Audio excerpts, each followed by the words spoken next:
XD is part of the Adobe suite and it's primarily focused on UI design, UX design, prototyping, and responsive web design. It's available for both Mac and PC as long as you have an Adobe CC subscription. It's most definitely a competitor to a lot of the modern design tools that have come out recently and that you might be using, like Sketch or Figma or the dozen others that are on the market right now. In today's video, I'm going to be covering the top 10 things that you need to know about XD when you first open up the project to help you get up and running and feeling really confident about the program. I'm ready to get started. I hope you are. Let's do this thing. Okay, let's jump right into the computer and figure out what the 10 basic things are that you need to know. I'm just gonna roll down. I'm gonna open up Adobe XD from my dock. Just a quick note before we start, I am using an Apple computer and so I'm not really accustomed to PC commands, and so I'm just gonna say what they are on my machine and you figure out what they are on your machine. How about we do that? Okay, when I open up XD for the very first time, you're gonna see I have the option to start with a tutorial, but we have all the different screen resolutions down here. We can open up the different sizes all the way up to iPhone X and the different tablets and standard kind of browser sizes, and we have some different UI kits that we can open up over here. Let's just start out with an iPhone X and we'll open up the program and you can see it opens it right up and it's dropped an artboard onto our canvas. The artboard system is a really common thing nowadays in modern design tools, and XD is no different. It allows you to put new artboards onto the canvas anytime you want. You can do that by rolling over here into the tools panel and there's an artboard tool, or you can use the hotkey of A and you can either do one of two things. You can draw out a custom sized artboard. I'm just gonna press Command Z to undo that, or you can choose from the different selections that they have. Like we have iPhone X up here, or maybe we wanted to do like an Android mobile device as well, and then maybe after that we want to do like an iPad to the right of it. Every time you put an artboard down on the screen, it's going to just space it out to the right. And also with artboards, you can press the V command or use your selection tool, and you can grab the artboards by grabbing the top kind of portion or the name of that artboard, and you can move it around the canvas, and you get some automatic snapping for spacing and all that kind of good stuff. But that's the first thing you need to know, is how to make artboards, how to move them, and also how to resize them simply by clicking the different corners and resizing like that. All right, so the second thing you probably need is a basic tour or understanding of the interface. And so that's what we're gonna do right now in a very general fashion, not real in-depth. We're just gonna kind of cruise through the interface and show you what we have. On the very left-hand side, we kind of already covered it. We have the tools panel where you can drop in different shapes or lines. You can use your pen tool, text, and you can zoom in. Each of these have a hotkey that you can learn to kind of speed up your workflow. Down at the bottom of this same panel, you can see we have either layers, and that has a hotkey as well, or you can click over to the assets. The assets is where XD is going to store all of your colors and your character styles and your reusable symbols or components you can reuse through your project. And so knowing how to click back and forth between your layers and your symbols or your layers and your assets, really powerful part of XD. Right next to that, we have all of the artboards displayed, and you can see all three of them on their own separate line. Up at the top left, you can see we are currently on the design tab, and we'll talk about this later, but we can click over to the prototyping tab. We're able to create interactions between our kind of artboards and create interactive prototypes. So that's the difference between those two tabs. We have our name, obviously, of our project, and then you have some of those basic controls on the top right, like zoom in, zoom out, like what percentage are we currently looking at it. We want to device preview it or desktop preview it, like so. We can share this design, and then you have all your basic tools. If I just draw a rectangle, you can see over in my properties panel, you have all your alignment tools, some interesting repeat grid kind of stuff. You have your pathfinder or your Boolean operations. You have all of your different properties for your width and your height and the X and Y values. And we have some different prototyping options as well as all of our appearance options like color and text and typography and different stroke sizes. So all that good stuff is there, and that is a basic tour of the interface. All right, the third thing you might want to know how to do using Adobe XD, like any other Adobe product, is to use the pen tool. And that's by simply clicking on the pen tool in the tools panel or by pressing the hotkey of P. Once I do that, I get my pen icon and I can start adding nodes to my artboard and create custom shapes, filling those custom shapes with color, coming back and readdressing the individual nodes. I can add new nodes by hovering over any line. I can also delete each node one at a time by pressing the delete key, and it will just slowly move around and delete each of those points. A few interesting things about the pen tool in Adobe XD is that if you start drawing with the pen tool, and like most other Adobe products, and you hold as you are making that second point, you start getting some simple Bezier curves. I can hold down Shift and get increments, or I can just kind of freeform it by doing it with nothing but my hand. Once I release and I've created a Bezier curve, here's where XD's pen tool gets a little bit interesting. It's gonna force a curve to take place. It will not allow you to come out straight. It's gonna automatically kind of smart bend or bow the curve. I don't know if that's a good thing or a bad thing. It's just a thing. If I create a straight line, you'll see that I get a straight line off of this. If I'm creating a Bezier curve with my pen tool and I hold down the Option key, like in most other programs, I can just control one of the handles instead of both of the handles to give myself a little bit more control of where I'm going to go next. But that automatic curve thing, it's a little bit interesting. The fourth thing that you're gonna wanna know about in Adobe XD is about styles and reusable symbols. We've created kind of a funky shape on my canvas, and I can select that shape and just fill it with a really ugly color. That's not such an ugly color. But now let's say I wanted to make this some sort of reusable component that I could use over and over. This is a bad use case. It'd probably be something more like a button or a logo or a certain style that you have going on in your project. But for our example, this will do. If I wanted to create a reusable symbol out of this element though, I would roll all the way over to the left and down between my assets and my layers panels, and I would turn on my assets panel. Now I have an assets panel that's here. There's a few things I can do while I'm here in my assets panel. I could probably create a reusable color. So now we have the border color and the fill color that are both a part of now the rest of this design, and I can always come back and reuse those styles. I can also create a reusable symbol, and I can rename this symbol. I'll call it blah, because that's what it looks like to me. And anytime I wanted another one of these, I could either option drag another one out, or I could drag one from my assets panel, and there it is. I like this. It's a nice visual representation of all your reusable components in your project. It's really, really nice. Symbols work in a very interesting way, I will say. You just take any one of the represented symbols on the canvas and you can change the properties to it, which is kind of cool. I can also double click and change the size to this element. And when I do that, it changes every symbol, not only on the canvas, but also in the symbols panel. So that's kind of interesting. So now we've changed the size of our symbol. Maybe we like this color also. We want to add that color into our colors. We also have character styles. So I can use my text tool and just drag out some text and say, let's just write headline, and let's choose a headline. Like maybe we'll go grab Futura and we'll use bold and we'll fill it with black, and that's what we're gonna do. Let's maybe even bump up the size of our headline to something like 32, and then we can take that character style and we can add it into our character styles panel. We can rename this, like maybe we want this just to be like H1. So now we have a headline, and anytime we had like some new text, we could start kind of typing up here. Let's say I was somehow on some sort of different kind of text that I was using. I can apply that character style simply by clicking on my new text and double clicking on my character style, and wha-bam, we have our headline style has been applied. One thing that I do really, really enjoy is if you have multiple of those styles or multiple of those symbols on one page or across different canvases, you can right click and highlight all of them on every canvas throughout your entire project. That's really, really cool as well. The fifth thing we're going to be talking about in Adobe XD is, in my opinion, one of its coolest features, and that's its ability to repeat grids and speed up the design process with its repeatable grid feature.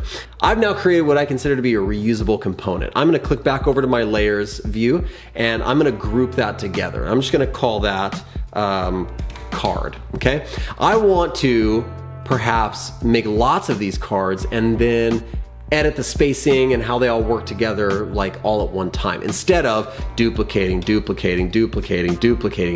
can get a little bit tedious. Instead, I can just click on the element I want to duplicate and head over to my properties panel and hit repeat grid. And now we get this little vertical and horizontal scroll bar that we can access however we want. So maybe we want these cards to go down. We can't. We just drag that thing down and all the copies of it appear, and now we have multiple copies that are being controlled by our grid. We can just kind of fix them like that. If we wanted to change or edit the spacing that we have of our cards in between from one to another, we can literally just double click on our grid and we can roll over those margined areas, grab, and just kind of stretch out to our liking. So now we can make it 10 pixels and release, and the whole thing updates. We can create less cards. I really enjoy this feature. I think it really speeds up kind of the rapid prototyping aspect of design, as well as some of that tedious kind of back and forth of spacing things. You don't have to do that because all that's taken care of right here in our repeat grid function. Okay, the sixth thing you're gonna wanna know about in Adobe XD is actually one of its newer updates, and that is responsive resizing right here within Adobe XD. The ability to create components and different pieces of design that can stretch in an intelligent way across all sorts of different device sizes. On the screen we have two different artboards. We have an iPad and an iPhone, and over on my iPhone side I've started designing a really basic application, right? Where we just have, if you click into it, you can see we have a nav up top with a little hamburger menu and a logo or whatever. We have a little hero with an image and some text kind of defining what it is, and a user card down below. We could see these user cards obviously like duplicating and they're all sitting in there like so. But we want all these elements to intelligently kind of respond to the device size over on the right hand side. Well, now when you click on any element in Adobe XD, in the properties panel, you're gonna get the responsive resize option. And by default, it's gonna be on for you. If we click over to manual, you can see what type of settings. So here's what I'm gonna do. I'm gonna click on my logo that's inside there, and then I'm going to click on manual and see how it has assigned its responsive resizing properties. It's smart enough to know that it's over on the left-hand side, so we want to keep it anchored to the left. It's given it a fixed width and a fixed height. Okay, so now we want to do the same thing. We're going to click on our hamburger menu. Same thing, fixed width, fixed height, and it's anchored to the right. Now we have the actual bar itself, the rectangle behind it, and that is going to be anchored to all sorts of sizes, but we do want it to have a fixed height. So now you can see our little kind of pinning action here. It's pinned. It means it's gonna stay anchored to the top and to the left and right of the screen as you stretch it. And that it's gonna have a fixed height, which means it's never going to get larger, because that's not how mobile design works, right? We want it to stretch across, but not necessarily get bigger. And so now I can take my, my navigation that we have here, and I'm just going to copy it and paste it into my design over here. We're gonna go in and just grab a few of these like same elements, and we're going to kind of just drop them over, and we're gonna see what happens when we try to stretch everything across. Everything stretches like we would want it to, so that's really nice. Our table cell stretch. Now we could, if we wanted to, stretch this out, but what's awesome is you'll notice if you look really closely, the pink lines that are appearing around my text, my typography, it is staying anchored to the left and to the bottom, just like it was assigned in its kind of responsive resizing options. And so that works really good. Now we can just continue to go on different artboards and have perfect responsive designs no matter what device size. Okay, the next thing you're gonna wanna know how to do is to preview your designs in XD. There's two ways you can preview designs. The first way is to roll up to the top right corner and press the play icon, and we're gonna get a previewer right here on our screen. This is really effective if you've gone through and done some prototyping, so now we can click from piece to piece and actually see how things work. You will notice also that if I move things around on my design, they are moving around live in my previewer. You also have the ability to record things right here and export different types of movie files, and you can share those with different people. The second way you can preview your designs is to head up to the top right and hit the actual device icon, and make sure that you've downloaded the Adobe XD viewer, and you're able to then, if you've saved it to the cloud, or you can do a live preview, and it's gonna load it right there on your device. It does require that you have your device plugged in to actually do that viewing, so you can't just do it by Bluetooth. But if anything was prototyped here, I'd be able to tap on the different areas and actually watch it interact and swipe in between screens. And so that's real nice. That's a good way to preview it as well. The next thing you're gonna wanna know how to do is work with images inside of Adobe XD, and that's really simple. If we just kind of zoom in, and let's say we wanted an image on our screen, we could take an image and we can drop it in and immediately this is just a straight up bitmap image and it's being dropped into our design. We can resize our image. We can also change the border radius of the image. It's just gonna kind of crop those in a little bit. We can also double click on the image and kind of move it around inside of its frame. So that's one way you can do it. The way I like to work with images inside of XD is actually to draw a shape and then take an image and try to drop it inside of the shape. Anytime you see a blue highlight, that's XD trying to mask that image into that shape. What's great about this technique is that you can actually move your shape around, change your shape, the size or the constraints of your shape, and it's gonna try to mask the image and keep it looking good. You can then also double click on the image and actually affect the image inside of the mask while still kind of keeping it constrained correctly. So that's working with images in XD. It's really, really easy, really nice. Okay, next thing we need to talk about is prototyping. It's kind of a big deal in XD. It's so big, it has its own tab up at the top. We were in the design tab, now we're in the prototyping tab. And prototyping is really, really easy. You're literally just gonna click on any sort of element that you want, like for instance, our card, and you'll get a little blue tab to the side of it. You grab that tab and just connect it to whatever artboard you'd like to go to, and you're gonna set the type of trigger, like for instance, a tap. We're gonna do a transition and we're gonna choose the destination to the second artboard there. And then we wanna choose some sort of transition. So we'd like to maybe slide up like a modal or something. And we're gonna do, let's do ease in and out, and we'll preserve the scroll position. That's good. And now when we grab our icon, we're gonna do the same thing. We're gonna transition back to here, and we will just do slide down. I like that Adobe XD actually remembers your last kind of constraints you put in, so it's remembering them and repeating them. So all I had to do is change from slide up to slide down, and we are good to go. Now I can preview my design, and you'll see when I roll over, I get some sort of like little hint that that's gonna work, and it does the transition for me, and I can transition back. So that's really, really nice. I like that.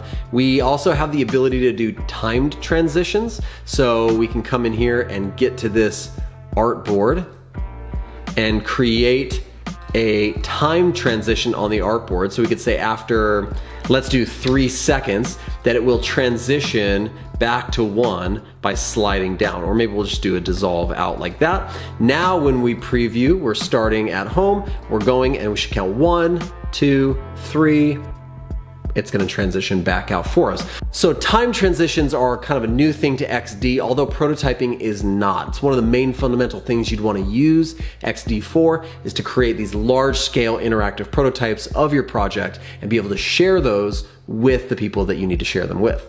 Which leads us to our final point. It's all about sharing. Sharing is caring, and XD is all about sharing. And so we are in our prototype view right now. Doesn't matter if you're in your design or prototype, the share icon will always show up in the very top right. And by clicking it, I can publish the prototype, publish some design specs, or make or manage my publish links. But first thing we're gonna do is publish our prototype. We're gonna allow for comments, open it in full screen. We wanna show the hints. Do we want a password to be required for somebody to have access to it? No, I don't think so. And we'll just name this prototype soccer, and we'll create a public link. We can embed our prototype, we can grab the link and copy it and just share that in an email or a text message, or we can come over here and just open up the link in our browser. It's gonna open up that prototype, and now people are able to go in and kind of view our prototype and click around and play with it. They don't have to have an application to check it out. They can just do it right here in the browser, and that's pretty nice. Well, that's it. Those are the 10 things you need to know when you first open up Adobe XD. I hope you guys enjoyed the video. If you did, make sure to leave a thumbs up and subscribe to the channel.